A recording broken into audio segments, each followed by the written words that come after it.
ತುಂಬುದಿಟ ಜೀವಿತದ ಗಣನೆಗಳ ಮೀರಿದುದು ಇಂಬುಗಳ ಬಿಂಬಗಳ ಸನ್ನಿಧಾನವದು ಅಂಬರದಿನಾಚಿನದಿ ತುಂಬಿರುವುದೆತ್ತಲುಂ ಶಂಭುಪರ ಬೊಮ್ಮನದು ಮಂಕುತಿಮ್ಮ.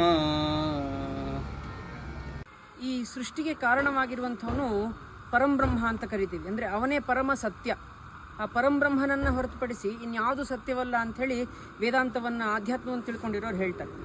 ನಮ್ಮಂಥ ಸಾಮಾನ್ಯ ಜನರು ಅದನ್ನು ಕಂಡುಕೊಳ್ಳೋದು ಹೇಗೆ ಅಂತಂದರೆ, ನಾವು ಆಡುವಂತಹ ಮಧುರವಾದ ಮಾತುಗಳಿಂದ, ನಾವು ವರ್ತಿಸುವಂತಹ ಪ್ರೀತಿಯ ರೀತಿಯಿಂದ, ಇದೆಲ್ಲದರ ಮೂಲಕ ನಾವು ಆ ಪರಂಬ್ರಹ್ಮವನ್ನು ತಲುಪಬಹುದು, ಆ ಪರಂಬ್ರಹ್ಮವನ್ನು ನಾವು ಕಂಡುಕೊಳ್ಬೋದು ಅನ್ನೋದು ಗುಂಡಪ್ಪನವ್ರ ಈ ಕಗ್ಗದ ಅರ್ಥ.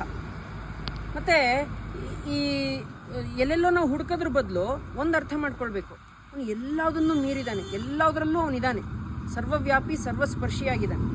ಈ ಒಂದು ಚಿಕ್ಕ ಚಿಕ್ಕ ಅಂಶವನ್ನು ನಾವು ಅರ್ಥ ಮಾಡಿಕೊಂಡ್ರೆ ಅದೇ ನಮ್ಮ ಜೀವನದ ಸತ್ಯದ ದಾರಿ ಅಂತ ಗುಂಡಪ್ಪನವ್ರು ಇಲ್ಲಿ ಹೇಳ್ತಾ ಇದ್ದಾರೆ. ಎಷ್ಟು ಸೊಗಸಾಗಿದೆ ಅಲ್ವಾ?